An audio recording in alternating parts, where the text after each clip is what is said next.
This month is all about feet.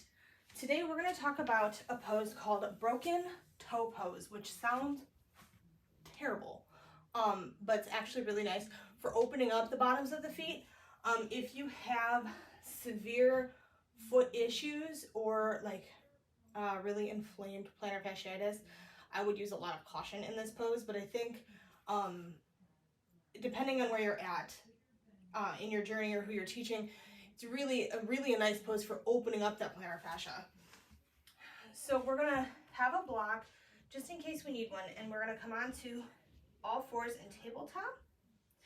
Now we're going to scooch the knees together. So we're engaging through the hip adductors here, lifting that pelvic floor up. We're gonna tuck the toes under. And then we're going to slowly walk our hands back. And this is really going to give a good stretch on the bottoms of the feet. Now you may notice one side feels more intense than the other. So this is sort of the basic pose. We can lift, through the core, open the chest, and we can lean further back. If this is something where you have knee issues, maybe get some padding or do the stretch at the wall instead.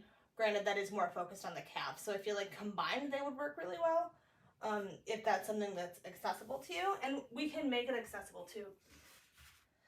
So I have found if I put a block, before we do that, the other alternate too is if this is tight, just stay here on all fours with the toes curled under, and maybe you kind of do like a pulse back and come out, and you can work with this with your breath also. Just nice, gentle. We don't want bouncy movements. We want nice, controlled, slow movements. The tissue is going to respond better to that. Otherwise, it will kind of just recoil really fast, and we won't get such an elongation. So as we come back here, now if your shins are sensitive, you could put a blanket over this.